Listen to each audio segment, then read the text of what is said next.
রাম ও নারায়ণ রাম। তত্ত্ব সংকলন, তৃতীয় খণ্ড, শ্রী শ্রী বালক ব্রহ্মচারী ভাষণমালা।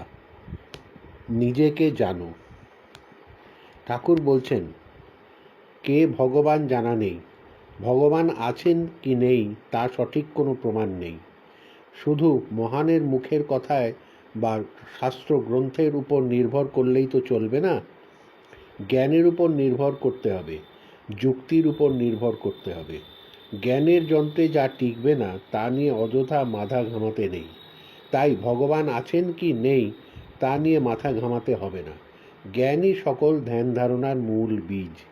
সেখানে দেবদেবতার বালাই নেই, আচার অনুষ্ঠানের আড়ম্বর নেই, যাগযজ্ঞের প্রয়োজন নেই। কোথা হতে এসেছি, কিভাবে এসেছি, কেন এসেছি, কোথায় যাব, আগে তা ভালো করে জেনে নিতে হবে। সংস্কার বা কল্পনার মাঝে নিজেকে ছেড়ে না দিয়ে যার যার নিজের অফুরন্ত শক্তির বিষয় গভীরভাবে চিন্তা করতে হবে। আমাদের স্বরূপকে আজ ভুলে গেছি বলেই সব কিছুতেই আজ মিলতির অভাব। জ্ঞান ও বুঝের চর্চা করে সংস্কারকে কাটিয়ে উঠতে পারলেই সবাই বুঝতে পারবে ভগবানের ভগবত্ব সত্তা। বিরাটের বিরাটত্ব নিয়েই সবার সৃষ্টি। তাই নিজেকে জানলেই সেই বিরাটকে জানা যাবে যে চিরজাগ্রত শক্তি হতে এসেছে সবাই। বিরাটের সেই বিরাট শক্তি সবার ভেতরই রয়েছে পূর্ণ মাত্রায় সহজাত। আর আমরা সব কিছুর জন্যই ভগবানের উপর নির্ভর করছি, কিন্তু যার উপর নির্ভর করছি তাকেই জানা নেই। তাই শেষ পর্যন্ত কাজের কাজ আর কিছুই হচ্ছে না।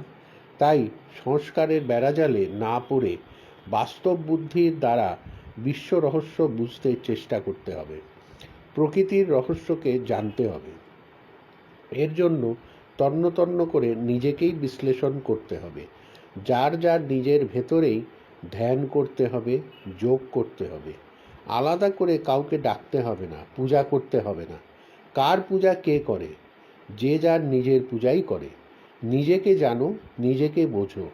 নিজেকে জানলেই বিরাটের বিরাটত্বকে জানা যাবে। নিজকে জানাই সবকে জানা। এক জল, এক আকাশ, বাতাস ও মাটিকে আশ্রয় করেই বেঁচে আছে সবাই। এক জিনিসই রয়েছে সবার মাঝে, যোগাযোগ তাই হয়েই রয়েছে। প্রকৃতিগতভাবে যে যোগাযোগে যুক্ত সবাই, সেই যোগই অভ্যাস করতে হবে। পূর্ণ হয়েই এসেছে সবাই, আবার পূর্ণত্বের সন্ধানেই এগিয়ে চলেছে। যার যার নিজের তৃপ্তির জন্যই আমরা ধ্যান ও জপ তপ করছি। জীবনযাত্রার পথে সকল জীবই রয়েছে একই যোগাযোগে যুক্ত। ইন্দ্রিয় বৃত্তি যেমন সবারই সহজাত, ধ্যান ধারণা বা যোগ নামে যা অভিহিত সে সবই সবারই সহজাত। যোগাযোগ যে হয়েই রয়েছে, একই যোগাযোগেই যে রয়েছে সবাই, এটাই শুধু ভালো করে বুঝতে হবে।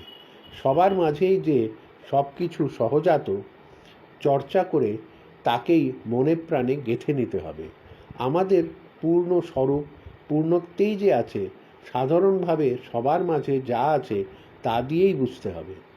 মনে রাখতে হবে স্ফুরণের মধ্যেই রয়েছে সবাই, আপনি সব বিকশিত হবে। এর জন্যই যে সৃষ্টি এই জীবজগতে। সবাই তো সূর্যেরই সন্তান, জ্যোতির সন্তান। জানো, সূর্য সবার মধ্যেই দেদীপ্যমান। বুদ্ধি যখন আছে, বিরাটের বিরাট শক্তি যখন বীজাকারে সবার মাঝেই রয়েছে সহজাত, সেই শক্তির স্ফুরণ হতে বাধ্য। অজ্ঞানতা ও সংস্কারের আবরণে জ্ঞান সূর্য আজ ঢাকা পড়ে গেছে বলেই সহজ স্বাভাবিক যে স্ফুরণ, তার গতি আজ রোধ হয়ে গেছে। আমাদের অন্তর্নিহিত শক্তি তাই আর উন্মেষিত হতে পারছে না। জ্ঞানের অস্ত্রে সংস্কারকে কাটিয়ে যার যার দেহ বিনা যন্ত্রে সেই সুর বাজাতে হবে, যা হতে সহজ স্বাভাবিকভাবে সব কিছুর সৃষ্টি হয়েছে। যে সুর অহর্নিশ আপন মনে বয়ে চলেছে সবার মাঝে, যা সহজাত, চর্চা করে তাকেই জাগাতে হবে। নতুন করে কিছু পাওয়ার নেই। মনে রাখতে হবে যে পরিদৃশ্যমান এই জগতের রূপই ভগবত রূপ। এই জগৎকেই লেন্সের আকারে ব্যবহার করে বিশ্ব রহস্য জানতে হবে। আপনা থেকেই তখন শক্তির স্ফুরণ হবে। সেদিন জানবে এই বিশ্বরূপ তোমারই রূপ। তোমার সত্তা ও বিরাটের সত্তা একই সত্তা। তোমার মাঝেই রয়েছে সব কিছু বীজ আকারে। নিজেকে জানতে ও বুঝতে চেষ্টা করো, সৃষ্টির রহস্যই ধরা পড়বে। দৈহিক ও মানসিক যা কিছু সব অনুভূতি সব তেজেরই প্রকাশ। এই যে তেজ সবার মাঝেই তা চৈতন্যের বীজাকারে সুপ্রতিষ্ঠিত। এরই অভিব্যক্তি হচ্ছে জ্ঞান, বুদ্ধি ও বিচার। তাই যার যার বিবেকের সাথে হাত মিলিয়েই চলতে হবে জীবনে, তবেই শক্তির স্ফুরণ হবে। প্রতিটি জীবই শুদ্ধ, বুদ্ধ ও নিত্য অবস্থাতেই আছে। সবার মাঝেই সব কিছু জানার ও বোঝার শক্তি রয়েছে, সুর ও সারা রয়েছে। তাই অযথা সিদ্ধি, মুক্তি, দর্শন, অনুভূতি বা নির্বাণ নির্বিকল্পের জন্য চিন্তা করতে হবে না। সহজ পথে চললে প্রকৃতির নিয়মে আপনিই সব হয়ে যাবে। মনকে ভগবানের চিন্তায় সীমাবদ্ধ না রেখে অসীম আকাশের চিন্তায় ছেড়ে দাও।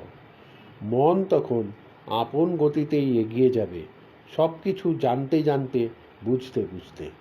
প্রকৃতির প্রকৃত রূপের চিন্তায় মগ্ন হলেই শক্তির স্ফুরণ হবে। এর জন্য যার যার দেহ যন্ত্রটিকেই বারে বারে বাজাতে হবে। এই যন্ত্রই তখন জানিয়ে দেবে ভগবান আছেন কি নেই, কি আছে কি নেই।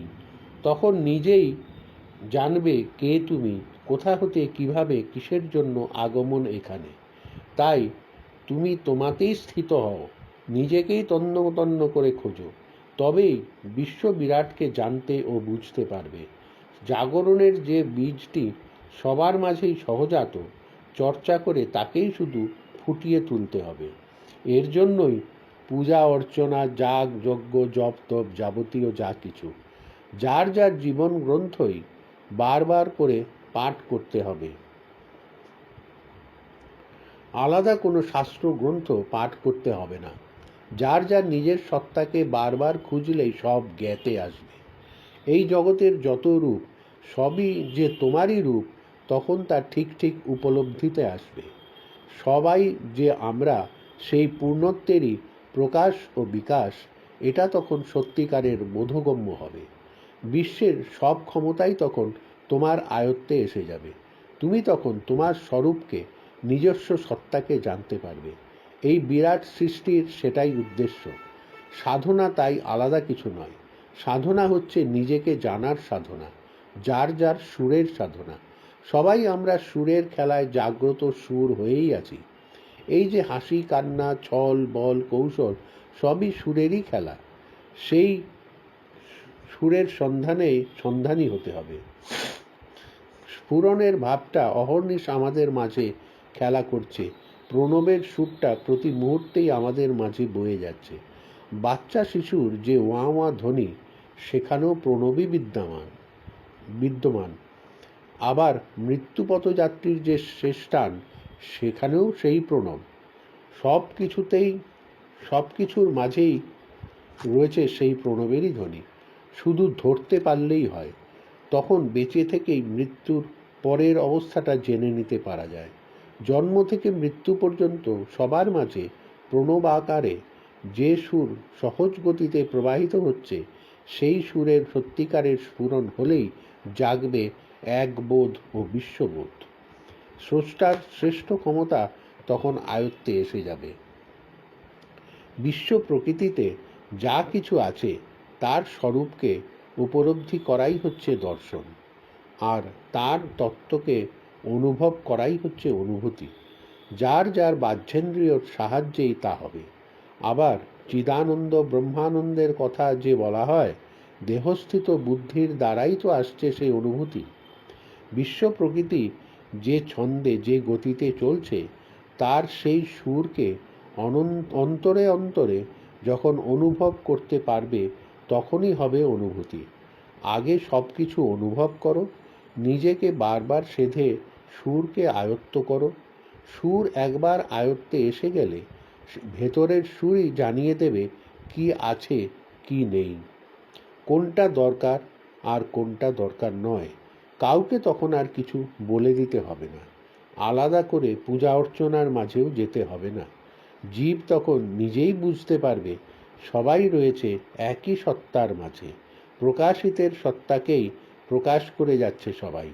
এই বুঝ সত্যিকারের বুঝে এলেই আসবে সিদ্ধি বা সফলতা।